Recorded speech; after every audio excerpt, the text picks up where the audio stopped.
Welcome dear rockers, कैसे हो आप सभी। तो आज हम आपके लिए लेकर आ गए एक बहुत ही डिफरेंट और super feel good time travel movie. हाँ, हमने ऐसी कई सारी मूवीज देखी होंगी जिसमें लोग किसी वजह से टाइम ट्रेवल करते हैं। कोई ड्रिंक करने से टाइम ट्रेवल करता है तो कोई सोने से। इस तरह टाइम ट्रेवल करना उनके कंट्रोल में होता है। लेकिन आज हम एक ऐसे इंसान की कहानी देखने जा रहे हैं जिसके पास टाइम ट्रेवल करने की शक्ति है, लेकिन वो कब कहाँ और किस हाल में टाइम ट्रेवल करेगा ये उसके कंट्रोल में नहीं होता। बेचारा खाते वक्त, सोते वक्त, नहाते वक्त, इस तरह किसी भी वक्त अचानक से कहीं गायब हो जाता है और अपने पास से फ्यूचर में चला जाता है कहीं पर भी। है ना इंटरेस्टिंग। तो कहानी की शुरुआत होती 1970s के एक विंटर सीजन में, जहाँ हर तरफ लोग क्रिसमस की तैयारी कर रहे हैं। ऐसे में एक छोटे लड़के को दिखाते हैं जो अपनी माँ के साथ कार में जा रहा है। हर तरफ बर्फ फैली पड़ी है जिसकी वजह से रोड्स भी फिसला हो चुके हैं। अब एक पॉइंट पे इनकी कार अपना कंट्रोल खो देती है और सामने से आती गाड़ी से टकरा जाती है और सड़क फिसला होने की वजह से इनकी कार उस जगह पे घूमने लगती है। लेकिन तब अचानक बैक सीट पर बैठा लड़का चिल्लाने लगता है। माँ मुड़कर देखती है तो बच्चा धीरे धीरे गायब हो रहा होता है और तब सामने से एक ट्रक तेजी से आकर इनकी गाड़ी को ठोक देता है। गाड़ी ब्लास्ट हो जाती है और माँ स्पॉट पर मर जाती है। पर उस लड़के का क्या हुआ, ये बात अगले सीन में दिखाई जाती है जब वो गाड़ी के बाहर खड़ा उस एक्सीडेंट को होते हुए देख रहा होता है और वो भी नंगा। उसकी कुछ समझ में नहीं आता कि वो बाहर कैसे आ गया, उसका एड्रेस कहाँ गया।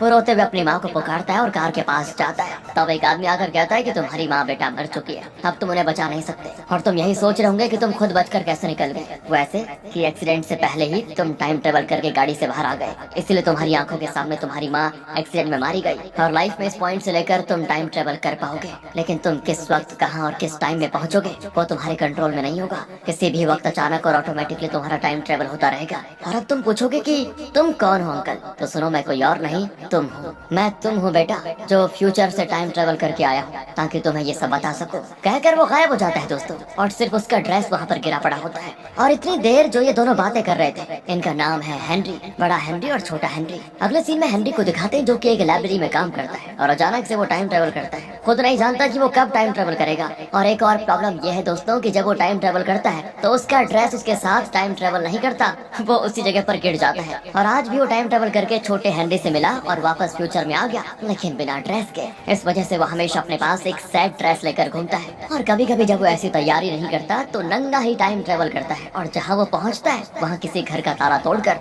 अंदर से कोई ड्रेस निकाल कर पहन लेता है। और शुक्र है आज वो ड्रेस लाया था तो उसे पहनकर वो लाइब्रेरी के अंदर जाता है। तो वहाँ पे एक लड़की जिसका नाम है क्लेयर, वो उसे देखकर बड़ी खुश होती है और कहती है हेनरी आखिर तो मिल ही गए मुझे। लेकिन प्रॉब्लम यह है दोस्तों, हेनरी उसे नहीं पहचानता। वो कहती है तुमने जैसा कहा था ना बिल्कुल वैसा ही हुआ। हेनरी काफी कंफ्यूज होकर पूछता है कि तुम कौन हो और ये क्या कह रही हो। तो क्लेयर कहती देखो, मैं सब जानती हूँ कि तुम्हारे साथ क्या हो रहा है और तुम कौन हो, लेकिन तुम मेरे बारे में नहीं जानते क्योंकि तुम 10 साल बाद मुझे पहली बार मिलने जा रहे हो। अब दोस्तों हेनरी उसकी बातों को थोड़ा रिलेट कर पाता है लेकिन कुछ क्लियरली समझ नहीं पाता। क्लेयर कहती है तुम अपने उस फेवरेट रेस्टोरेंट में आ जाओ, वहाँ मैं तुम्हें सब एक्सप्लेन कर दूंगी कि क्या हुआ था, क्या हो रहा है और क्या होने जा रहा है। हेनरी को और भी कंफ्यूज करके वो चली जाती है। अब उसकी बातों को समझने के लिए वो उस रेस्टोरेंट में जाता है और वहाँ बाथरूम जाता है। लेकिन अचानक टाइम ट्रेवल करके वो किसी और जगह पहुँच जाता है। पता नहीं ये कौन सी जगह है और ये कौन सा साल और टाइम है दोस्तों। एज यूजुअल वो नंगा ही टाइम ट्रेवल करके यहाँ पर आ जाता है और पास ही के घर में ताला तोड़कर अंदर जाता है कि कोई ड्रेस उठाकर पहन लूंगा। पर वहाँ पुलिस उसे चोर समझकर अरेस्ट करके लेकर जाती है। अब रास्ते में पुलिस ऑफिसर वॉकी टॉकी पर बात करके मुड़ता है तो अपना हेनरी टाइम ट्रेवल करके कब का गायब हो चुका था, सिर्फ उसका ड्रेस पड़ा होता है। ऑफिसर बौखला जाता है कि ये कहाँ गया और हेनरी भाई साहब टाइम ट्रेवल करके वापस उसी रेस्टोरेंट में पहुंच जाता है और क्लेयर से पूछता है कि तुम मेरे बारे में कैसे जानती हो, बताओ तुम हो कौन और मेरा पास्ट प्रेजेंट फ्यूचर तुम्हें कैसे पता। तो क्लेयर बताती जब मैं 6 साल की थी तब से मैं तुम्हें जानती हूँ और ये भी जानती हूँ कि तुम कहीं भी किसी भी टाइम पे टाइम ट्रेवल करके चले जाते हो। प्रेजेंट में तुम्हारी उम्र 26 है और मेरी उम्र है 24। जब तुम लगभग 36 के होंगे तो टाइम ट्रेवल करके उस टाइम लाइन में पहुंच जाओगे जब मेरी उम्र थी 6 साल और तब से तुम मेरी 18 साल की उम्र तक 36 साल के हेनरी बनकर ही मुझसे मिलने आते रहे। हमारी दोस्ती हुई और धीरे धीरे प्यार हो गया। फिर अचानक एक दिन तुम नहीं आए, मैंने तुम्हारा बहुत इंतजार किया, तुम्हें बहुत मिस किया पर मुझे विश्वास था कि एक न एक दिन तुम मुझे जरूर मिलोगे। लेकिन इस तरह 10 साल पहले के यानी कि 26 की उम्र के यंग और हैंडसम आदमी के रूप में मिलोगे, ये मैंने एक्सपेक्ट नहीं किया था। दोस्तों हेनरी इतना तो जानता ही था कि वो टाइम ट्रेवल करता है, लेकिन क्लेयर की बातों से उसे पता चल जाता है कि उसकी लाइफ में क्लेयर भी है। ये जानकर हेनरी को थोड़ी खुशी जरूर होती है और वो ड्रिंक करने लगता है। तब क्लेयर बताती है कि तुम डॉक्टर केंड्रिक को कंसल्ट कर रहे थे और उन्होंने कहा था कि तुम ज्यादा ड्रिंक करोगे तो ज्यादा टाइम ट्रेवल करोगे। हेनरी पूछता है ये डॉक्टर केंड्रिक कौन है? क्लेयर कहती है तुम इतना ज्यादा टाइम ट्रेवल कर रहे थे कि एक दिन तंग आकर तुम केंड्रिक नाम के डॉक्टर को कंसल्ट करने गए थे, जिन्होंने तुम्हें सलाह दी थी कि तुम ड्रिंक मत किया करो वरना ज्यादा टाइम ट्रेवल करोगे। तुमने खुद मुझे ये बात बताई थी। फिर वो हेनरी को अपनी एक डायरी दिखाती है जिसमें उसने अपनी और हेनरी की मुलाकात का वक्त, डेट और जगह नोट किया होता है। अब हेनरी समझ जाता है कि 36 साल के हेनरी को क्लेयर ने बहुत प्यार किया था, यानी कि वो वाला हेनरी जो 36 साल की उम्र में क्लेयर से मिलने के लिए आया था। दोस्तों कंफ्यूज मत होना, वो ये भी जान पाता है कि इसके बाद दोनों अक्सर मिलने लगे थे और यहाँ पे इनकी दोस्ती प्यार में बदल जाती है। क्लेयर हेनरी को अपने घर इनवाइट करती है और अपने फ्रेंड से उसे मिलवाती भी है। अब क्या है दोस्तों, क्लेयर का एक और क्लोज फ्रेंड भी है जिसका नाम है गोमेज। उसे हेनरी बिल्कुल अच्छा नहीं लगता और क्लेयर से कहता है कि ये तो एकदम भद्दा लगता है यार, तुम इससे प्यार करती हो और ये लाइब्रेरी में कोई मामूली सा काम करता होगा और बहुत ही कम कमाता होगा। तो दूसरी फ्रेंड कहती है तुम्हें इससे क्या, वो जैसा भी है क्लेयर को पसंद है, तुम इसमें टांग क्यों अड़ा रहे हो, और प्यार वैसे भी पैसों को देखकर थोड़ी होता है, बस हो जाता है। इस तरह वो काफी सुनाती है उसको और गोमेज का मुंह बंद कर देती है। दूसरी ओर हेनरी क्लेयर के कमरे में जाता है और उसकी डायरी देख रहा होता है। तभी अचानक क्लेयर आ जाती है और उसे थोड़ा डांट भी देती है कि किसी की पर्सनल डायरी पढ़ना बुरी बात है, समझे। तो हेनरी कहता है देखो मेरा कोई गलत इरादा नहीं था, तुमने इसमें हमारी मुलाकात के डेट टाइम वगैरह लिखे हुए थे, उन्हें मैं याद कर लूंगा तो तुम्हारे बचपन में ठीक टाइम पे तुमसे मिल पाऊंगा, तुम्हें मेरा इंतजार नहीं करना पड़ेगा, इसलिए मैं इसे पढ़ रहा था। तब क्लेयर कहती है सॉरी, बात तो तुम सही कह रहे हो, लेकिन वो सब तो मेरे पास में हो चुका, अब तो तुम मुझे मिल चुके हो। हेनरी कहता है हाँ वो तो है, लेकिन बचपन की मतलब 6 साल की क्लेयर तो बेचारी मेरा इंतजार करेगी ना, उसे खुश करने के लिए तो मुझे ठीक टाइम पे पहुंचना होगा ना। क्लेयर कहती क्या कह रहे हो, मेरे तो कुछ समझ में नहीं आ रहा, सर चकरा रहा है मेरा। खैर तुम खुश हो यही बहुत है। यहाँ से सीधे गोमेज को दिखाते जो कहीं जा रहा होता है और तब एक गली में एक औरत किसी को पीट रही होती है। गोमेज पास जाता है तो पता चल जाता है वो औरत नहीं आदमी है और वो भी हेनरी है जिसने औरत का ड्रेस पहन के रखा हुआ है। गोमेज चौंक जाता है कि ये चल क्या रहा है। गोमेज को देखते दोस्तों हेनरी पूछता है कि अरे सुनो ये साल कौन सा है और आज का डेट क्या है। अब इससे पहले कि गोमेज कुछ कहता हेनरी वहाँ से चला जाता है और ड्रेस चेंज करके कहीं और निकल रहा होता है, लेकिन गोमेज उसका पीछा नहीं छोड़ता और पूछता है कि तुम औरत के ड्रेस में क्यों थे, बताओ तुम्हारी प्रॉब्लम क्या है, मैं तुम्हारी मदद करना चाहता हूँ, बताओ। हेनरी कहता है कि मेरी कोई प्रॉब्लम नहीं है और हाँ अगर है भी तो तुम उसे सॉल्व नहीं कर सकते। गोमेज कहता है फिर भी बताओ यार। हेनरी कहता है तो सुनो, मुझे टाइम ट्रेवल करने की बीमारी है, पता नहीं चलता कब और कहाँ किन हालात में टाइम ट्रेवल कर लेता हूँ, और वो भी नंगा यार। आई बात समझ में। थोड़ी देर पहले टाइम ट्रेवल करके मैं नंगा पहुँच गया सड़क पर और उस वक्त मुझे बस लड़की का ड्रेस ही मिला था जो मैंने पहन लिया, लेकिन एक हरामी मुझे देखकर मुझे छेड़ने लगा, उसी को पीट रहा था मैं। यहाँ गोमेज को उसकी बातें बिल्कुल भी नहीं पचती और कहता है कि मैं कोई गाँव से आया हूँ क्या, बच्चा हूँ मैं जो तुम्हारी ये प्यारी प्यारी कहानियों को यकीन कर लूंगा। हेनरी कहता है तू रुक, मुझे खुजली हो रही है, लगता है मैं टाइम ट्रेवल करने वाला हूँ, तो लाइव डेमो देखेगा, ले देख ले। और गोमेज की आंखों के सामने हेनरी गायब और उसका ड्रेस फर्श पे। तो गोमेज तुरंत जाकर क्लेयर को बताता है कि तुम्हारा बॉयफ्रेंड इंसान नहीं है, कोई भूत प्रेत है, वो अचानक गायब हो जाता है, उससे शादी करके तुम कभी खुश नहीं रह पाओगी। क्लेयर कहती है क्या कह रहे हो, मैं तो 6 साल से हेनरी को जानती हूँ और उसके बारे में ना मुझे सब पता है, मुझे मत सिखाओ, और ये भी कि वो टाइम ट्रेवल करता है और सब कुछ जानने के बावजूद भी मैं उससे प्यार करती हूँ और उसके साथ ही खुश रहूंगी, निकलो यहाँ से। पर हाँ जब मैं 18 साल की हुई थी तो उसने मुझसे मिलना बंद कर दिया,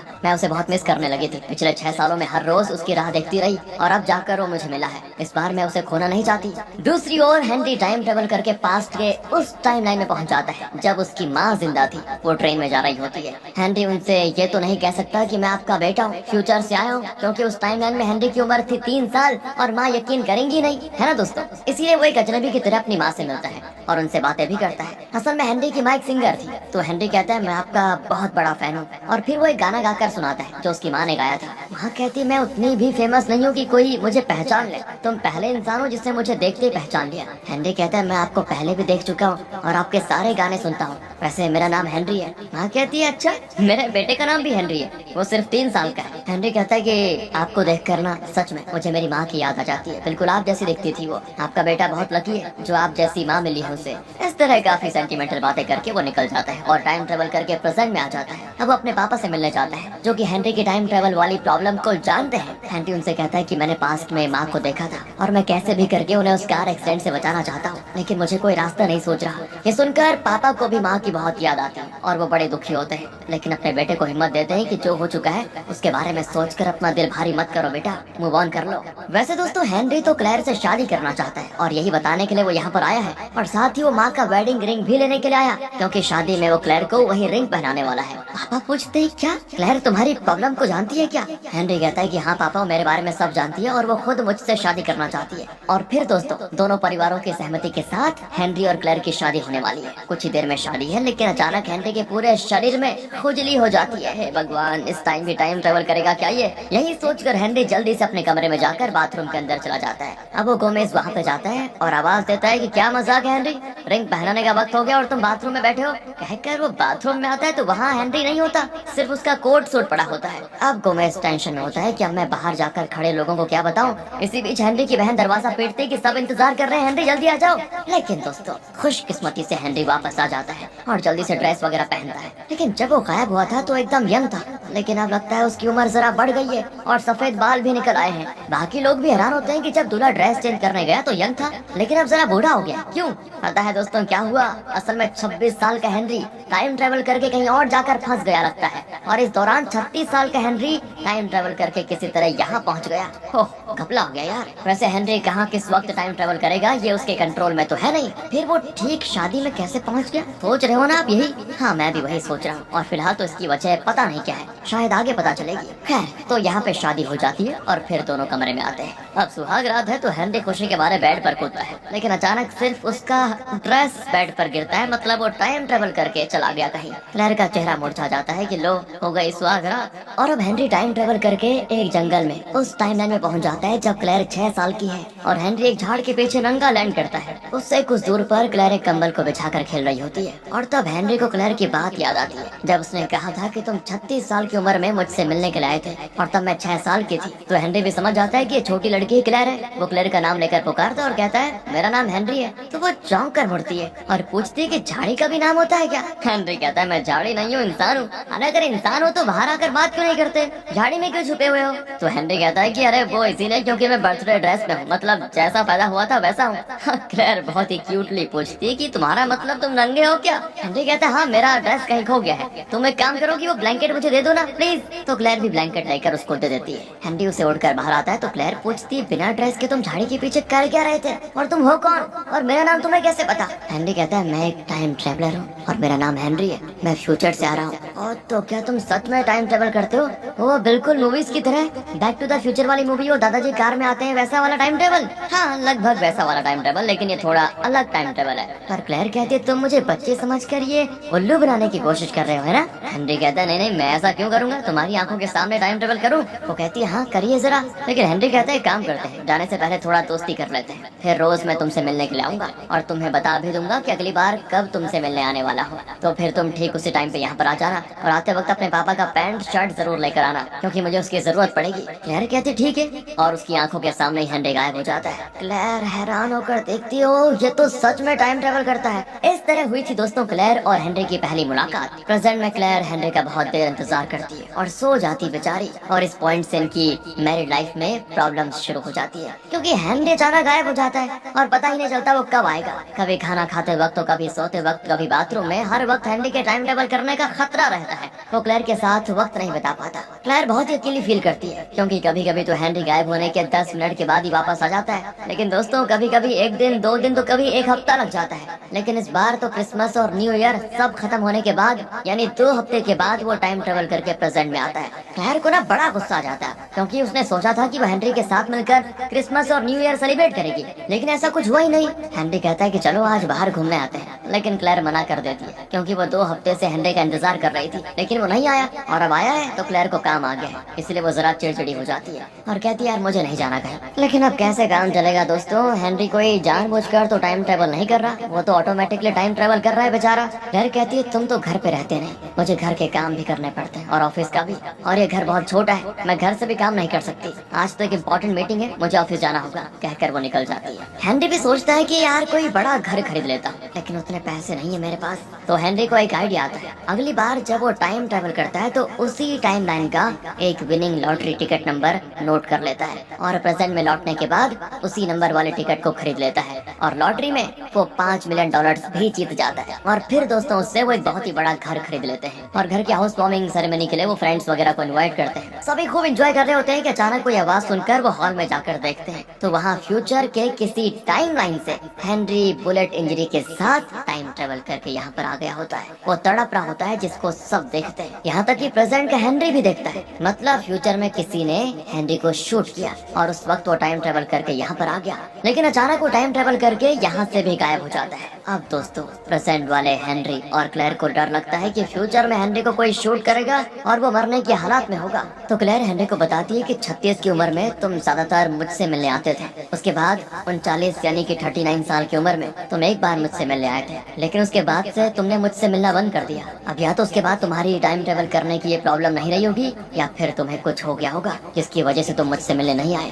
अब हेनरी को भी डर लगता है दोस्तों कि शायद 41 या 42 साल की उम्र में कोई उसे शूट करके मार डालेगा। तो क्लेयर उसे हिम्मत देती है कि तुम्हें कुछ नहीं होगा, वैसे इस टाइम ट्रेवल की वजह से तुम्हें इतने सारे खतरे हैं, अगर किसी तरह तुम्हारा टाइम ट्रेवल रुक जाए ना तो फिर हम खुश रह पाएंगे। तुमने मुझे अपने डॉक्टर कैंडे के बारे में बताया था, मुझे लगता है शायद वही तुम्हारी इस प्रॉब्लम का अंत करेगा, तुम एक बार उनसे मिल लो। हेनरी भी डॉक्टर कैंडे से मिलने जाता है और बताता है मुझे टाइम ट्रेवल करने की बीमारी है। वो अपनी प्रॉब्लम के बारे में काफी एक्सप्लेन करता है, लेकिन कौन बिलीव करेगा यार। डॉक्टर कैंडे तो उसको डांट देता है कि तुम्हारी प्रॉब्लम का सोल्यूशन मेरे पास नहीं साइकियाट्रिस्ट के पास होगा, जाओ उसके पास जाओ। हेनरी भी समझ नहीं पाता कि डॉक्टर को कैसे समझाऊं, तो वो उदास होकर वहाँ से चलने लगता है। दूसरी ओर क्लेयर अपने ऑफिस कैंटीन में होती है कि अचानक उसकी ब्लीडिंग हो जाती है, उसे तुरंत हॉस्पिटल में एडमिट करना पड़ता है, जहाँ पे पता चलता है कि क्लेयर प्रेग्नेंट है और अब उसका अबॉर्शन हो गया। वो बहुत रोती है, लेकिन हेनरी उसको हिम्मत देता है कि देखो फिर सब नॉर्मल हो जाएगा। हेनरी यहाँ से फिर डॉक्टर कैंडे के पास जाता है, लेकिन इस बार भी वो हेनरी की बातों को सच नहीं मानता और कहता है कि तुम प्लीज साइकियाट्रिस्ट को दिखाओ।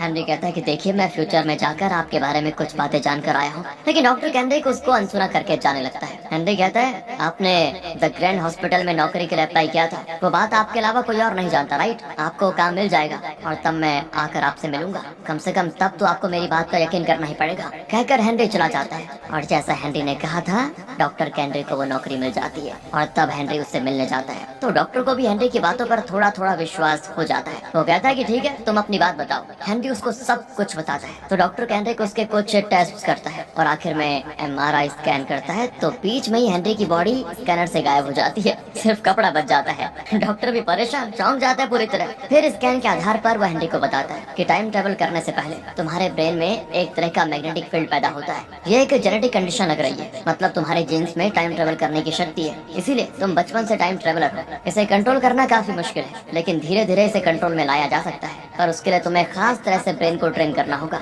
माइंड को फोकस करना सीखना होगा। और हाँ, शराब पीने से भी टाइम ट्रेवल की फ्रीक्वेंसी बढ़ सकती है, उसे भी कम कर दो। इस तरह स्टेप बाय स्टेप ही इसे कंट्रोल में लाया जा सकता है। यहाँ से कुछ दिन बीत जाते हैं, हेनरी अब भी टाइम ट्रेवल कर रहा होता है। ऐसे में क्लेयर एक बार फिर प्रेग्नेंट होती है, लेकिन यार इस बार भी बच्चा अबॉर्ट हो जाता है और तब इन्हें पता चलता है कि जिस तरह हेनरी टाइम ट्रेवल कर रहा है, उसका बच्चा यानी क्लेयर के पेट में जो एम्ब्रियो फॉर्म हो रहा है वो भी टाइम ट्रेवल करने की कोशिश कर रहा है और इसीलिए हर बार क्लेयर का अबॉर्शन हो रहा है। इस तरह तो क्लेयर कभी माँ नहीं बन पाएगी यार, बड़ी प्रॉब्लम हो गई। ये जानकर बेचारी बड़ी दुखी होती है। हेनरी कहता है तुम दिल छोटा मत करो, हम एक बच्ची को गोद लेंगे, लेकिन क्लेयर कहती नहीं, मुझे अपनी कोख से बच्चे को जन्म देना है, मुझे अपनी औलाद चाहिए। और तब इन्हें दूर से एक छोटी बच्ची देखकर हंस रही होती है। ये बच्ची कौन है ये तो फिलहाल नहीं पता। तो अगले सीन में दिखाते हैं हेनरी एक बहुत ही बड़ा फैसला लेता है और वो भी क्लेयर को बिना बताए। दरअसल उससे क्लेयर का दर्द देखा नहीं जा रहा था। हर बार प्रेग्नेंट होने पर क्लेयर के अंदर जो उम्मीदें जाग जाती कि माँ बनेगी वो सारी टूट जाती।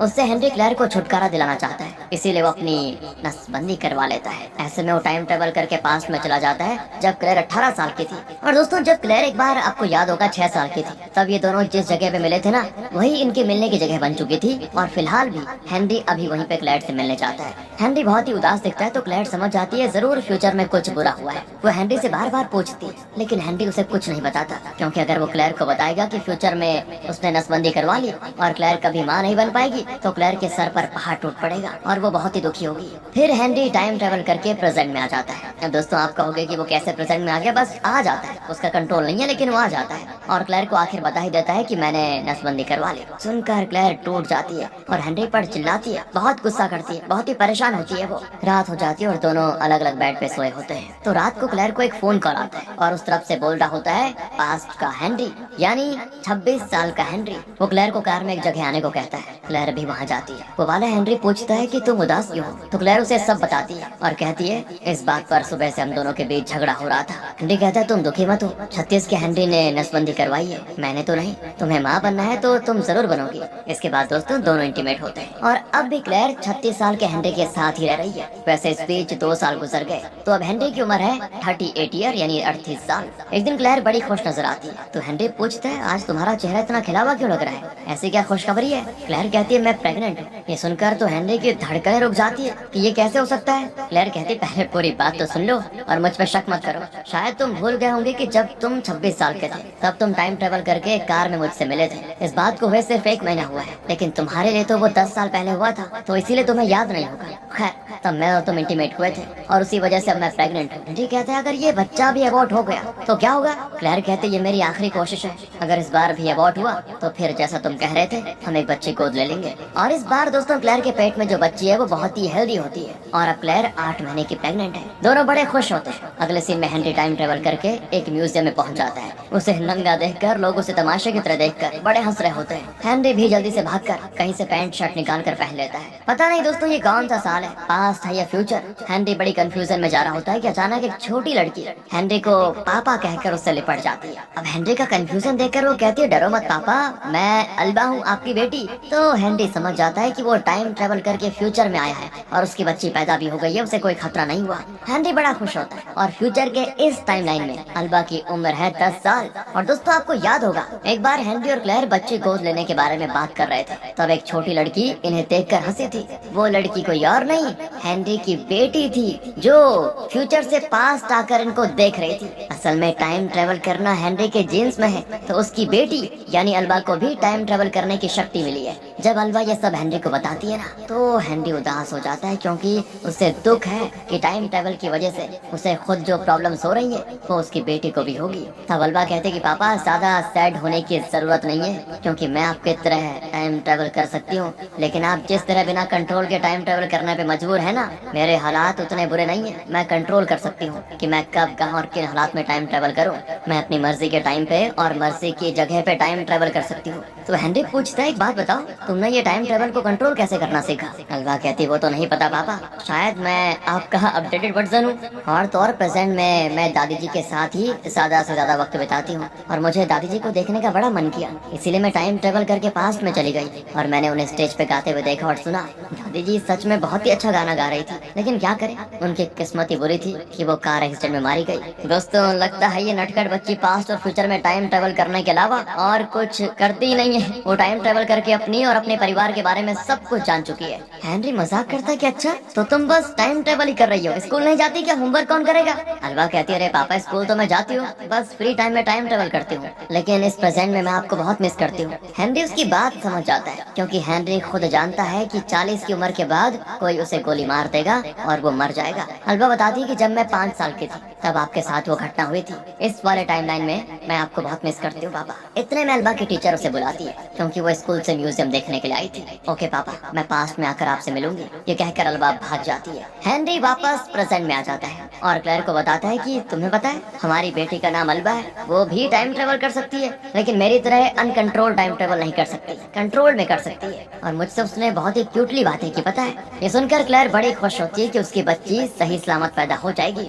और आखिर क्लेयर की डिलीवरी भी होती है और एक प्यारी सी बच्ची पैदा होती है। वो उसका नाम रखते हैं अल्बा। 1 साल बीत जाता है और अल्बा का पहला बर्थडे बड़ी धूमधाम से सेलिब्रेट किया जाता है। कुछ और साल बीत जाते हैं और आज अल्बा का 5वां बर्थडे सेलिब्रेशन की तैयारी चल रही होती है। तब अल्बा के साथ एक और बड़ी लड़की भी होती है। क्लेयर पूछती है ये दूसरी लड़की कौन है जो अल्बा के साथ घूम रही है? वो भी अल्बा की तरह दिखती है। हेनरी कहता है अल्बा की तरह दिखती नहीं, वो खुद हमारी बेटी अल्बा ही है। एक तो प्रेजेंट की 5 साल की अल्बा है और दूसरी 10 साल की अल्बा जो फ्यूचर से यहाँ पर आई हुई है। इसी बीच 10 साल की अल्बा 5 साल की अल्बा को कुछ बता देती है, जिसको सुनकर वो उदास होकर आ जाती है। क्लेयर पूछती है कि तुम्हें क्या हो गया अचानक? आज तुम्हारा बर्थडे, तुम्हें खुश होना चाहिए। अल्बा बताती कि मेरे 5वें बर्थडे के बाद पापा मर जाएंगे मम्मा, और ये बात मुझे बड़ी अल्बा ने बताया था। क्लेयर बेचारी टूट जाती है और हेनरी से इस बारे में पूछती है। वो भी दुख का मारा हाँ में जवाब देता है, लेकिन क्लेयर उसे दिलासा देती है। एक दिन अचानक कोई आवाज सुनकर सभी घबराए हुए भाग कर जाते हैं तो देखते हैं हेनरी कहीं टाइम ट्रेवल करके लौट आया है, लेकिन वो बुरी तरह से कांप रहा होता है, जैसे कि वो किसी ठंडे प्रदेश से आया हो और बहुत ही तेज बुखार है उसे। वो तुरंत उसे हॉस्पिटल में एडमिट करते हैं तो डॉक्टर कहते हैं कि हेनरी के हालात ज्यादा खराब है, बेहतर होगा कि कुछ दिन वो व्हील चेयर पर रहे। हेनरी व्हील चेयर पर बैठता है, फिर भी टाइम ट्रेवल उसका पीछा नहीं छोड़ता। वो अचानक टाइम ट्रेवल करके एक बर्फीली जगह पहुंच जाता है और तब आसमान में आतिशबाजी हो रही होती है। तब पता चलता है कि असल में वो अपने घर के पास है। वो उठकर घर के विंडो ग्लास से अंदर देखता है, वहाँ हेनरी मरा पड़ा होता है और क्लेयर और अल्बा फुट फुट कर रो रही होती है। मतलब दोस्तों फ्यूचर में टाइम ट्रेवल करके ये सब देख रहा है और यहाँ हेनरी फैसला करता है कि उसके पास जो थोड़ा बहुत समय बचा है वो उसे अपनी वाइफ और बेटी के साथ बिताएगा। इसके बाद वो अपने प्रेजेंट में क्लेयर और अल्बा के साथ खुशी के कई पल बिताता है और आखिर क्रिसमस का दिन भी आ जाता है और आज हेनरी का आखिरी दिन है। वो ये सोचकर दुखी होता है कि जल्द ही मैं अपने परिवार से अलग हो जाऊंगा। क्लेयर पूछती है तुम इतने परेशान क्यों दिख रहे हो? हेनरी शब्दों में तो कुछ कह नहीं पाता, बहुत इमोशनल होता है, लेकिन क्लेयर समझ जाती है कि आज हेनरी मरने वाला है। लेकिन वो इस बात को एक्सेप्ट नहीं कर पाती और हेनरी से कस के लिपट कर कहती है प्लीज टाइम ट्रेवल मत करो हेनरी, फिर तुम्हें कुछ नहीं होगा, कैसे भी करके टाइम ट्रेवल को कंट्रोल करो। लेकिन कहाँ दोस्तों, हेनरी के कंट्रोल में कुछ होता ही नहीं और वो टाइम ट्रेवल करके किसी जंगल में पहुंच जाता है जहाँ उसके पीछे एक जंगली हिरन खड़ा होता है। ये वही जगह है दोस्तों जहाँ पे हेनरी क्लेयर से मिला था जब वो 6 साल की थी। तब कहीं से कोई आवाज आती है और हेनरी उस दिशा में बड़े ध्यान से देख रहा होता है तो एक गन शॉट सुनाई पड़ता है और एक बुलेट सीधे हेनरी को लग जाती है। असल में हेनरी को शूट करने वाला कोई और नहीं, क्लेयर के पापा है और जंगल का ये इलाका उनका है। वो अक्सर जंगली जानवरों का शिकार करने यहाँ पर आते हैं। आज भी उनकी नजर एक जंगली हिरन पर पड़ी और उसका शिकार करने के इरादे से उन्होंने शूट किया था, लेकिन अनजाने में अपने दामाद को ही शूट कर डाला। उन्हें लगता है कि उन्होंने हिरन को शूट किया और वो जल्दी से अपने शिकार को देखने के लिए भागे चले आते हैं, लेकिन वहाँ हिरन नहीं होता, सिर्फ खून दिखता है। असल में हेनरी को जब गोली लगी थी तो वो टाइम ट्रेवल करके पास्ट में अपने घर चला जाता है। और आपको याद होगा जब हेनरी और क्लेयर ने नया घर खरीदा तो वो अपने फ्रेंड्स को पार्टी दे रहे थे। तब फ्यूचर का हेनरी अचानक वहाँ पर घायल हालत में पड़ा हुआ मिला, उसके पेट में गोली लगी हुई थी। जब सभी उसको देख रहे थे तो वो फिर से गायब हो गया था और दोस्तों वो फिर से टाइम ट्रेवल करके प्रेजेंट में आ जाता है और वो भी क्रिसमस के दिन। लेकिन ऐसे में ये घटना हो गई, हेनरी को गोली लग गई और क्लेयर और अल्बा फूट फूट कर रो रही होती है। उसी पल में हेनरी क्लेयर की गोद में दम तोड़ देता है, क्योंकि लास्ट टाइम उसने यहीं से टाइम ट्रेवल किया था ना जब वो उसको गले मिल रहा था। क्लेयर ये दुख सह नहीं पाती। कुछ दिन बीत जाते हैं लेकिन क्लेयर अब भी हेनरी को भुला नहीं पाती। उसे हर पल हेनरी की याद आती है और उसे चैन नहीं आता, इसीलिए वो कुछ दिनों के लिए अपने पापा के घर जाकर वहाँ रहने का फैसला करती है। वहीं कुछ और साल बीत जाते हैं और अब अल्बा की उम्र है 9 साल। वो अपने फ्रेंड्स के साथ बेसबॉल खेल रही होती है कि अचानक कोई उसके सामने आता है और ये कोई और नहीं दोस्तों हेनरी है। अल्बा की खुशी का ठिकाना नहीं होता और कहती है पापा आप आ गए, मुझे पता था आप जरूर आएंगे। कहकर वो भागकर हेनरी से लिपट जाती है। बेटी को देखकर हेनरी बड़ा खुश होता है। अल्बा कहती मैं तो पास्ट में टाइम ट्रेवल करके आपको अक्सर देख भी लेती हूँ, लेकिन माँ आपको बड़ा मिस करती है। फिर वो अपनी फ्रेंड से कहकर अपनी माँ को बुला भेजती है। वैसे हेनरी तो मर चुका, फिर वो यहाँ पे कैसे आया यार? यही पूछ रहे हो ना आप? कुछ लोगों ने तो गैस कर ही लिया होगा। असल में हेनरी 41 या 42 साल की उम्र में मरा होता है, लेकिन फिलहाल जो हेनरी आया है उसकी उम्र है 39 की उम्र में हेनरी छोटी क्लेयर से इसी जगह पे मिलता था और इस बार भी वो क्लेयर से मिलने के इरादे से ही आया था और यहाँ पे अपनी बेटी को देखकर बड़ा खुश भी होता है, उससे बात कर रहा होता है। इतने में अल्बा के फ्रेंड्स जाकर क्लेयर को बताते हैं और खबर जानकर वो खुशी के मारे भागी चली आती है। हेनरी भी उसे आते हुए देख रहा होता है, लेकिन तभी उसे खुजली हो जाती है, मतलब टाइम ट्रेवल करने के सिम्टम्स शुरू हो जाते हैं। हेनरी अपने माइंड को बहुत ही कंट्रोल करता है, जैसे तैसे वहाँ खड़ा रहता है तब क्लेयर आकर उसे गले लगा लेती है। कई साल के बाद दोनों एक दूसरे को देखकर बड़े खुश होते हैं। हेनरी के मरने के बाद क्लेयर ने जो दुख भरी जिंदगी जी थी वो सब जैसे हवा में उड़ जाती है। वो पूछती है तुम कैसे आए और तुम्हारी उम्र क्या है? हेनरी कहता है मेरी उम्र है 39। क्लेयर कहती है 40 के बाद तुम्हारे साथ जो होने जा रहा है क्या तुम वो जानते हो? हेनरी कहता है हाँ मैं जानता हूँ, तभी तो मैं इस टाइमलाइन में तुमसे मिलने आया हूँ। हेनरी को देखने के बाद अब क्लेयर का दुख कम हो जाता है, क्योंकि अब उसे विश्वास है कि 40 के बाद भले ही हेनरी मर गया हो, लेकिन उससे पहले वाला हेनरी टाइम ट्रेवल करके अक्सर उससे और अल्बा से मिलने इसी तरह आता रहेगा। हेनरी कहता है कि देखो अब मुझे जाना होगा। क्लेयर कहती है मैं जानती हूँ, पर फिर कब आओगे? मैं तुम्हारा इंतजार करूंगी। तो हेनरी कहता है मैं नहीं चाहता तुम मेरा इंतजार करो। मैं पास्ट हूँ और तुम्हें पास्ट में नहीं प्रेजेंट में और आने वाले फ्यूचर में जीना है। शायद ये हमारी आखिरी मुलाकात है, हमेशा खुश रहो। कहकर हेनरी धीरे धीरे गायब होने लगता है। और अब क्लेयर दुखी नहीं होती, क्योंकि आखिरी बार ही सही, लेकिन उसने हेनरी को एक बार तो देख लिया। इसी के बल पर वो अपनी लाइफ जी लेगी। इसी उम्मीद के साथ वो अल्बा को लेकर घर चली जाती है। खुशी हो या दुख, लाइफ में मूव ऑन करना जरूरी है दोस्तों। इसी पॉजिटिव मैसेज के साथ ये मूवी खत्म होती है। द टाइम ट्रेवलर्स वाइफ नाम की ये मूवी। कंफ्यूज जरूर हुए होंगे आप, और थोड़ी थी कंफ्यूज वाली स्टोरी, लेकिन हमने काफी कोशिश की अच्छे से समझाने की। बाकी दोस्तों आप देख लीजिए। मिलते हैं आपसे अगली वीडियो में। दिमाग घुमा हो तो लाइक करें, चैनल को सब्सक्राइब। Thanks for watching.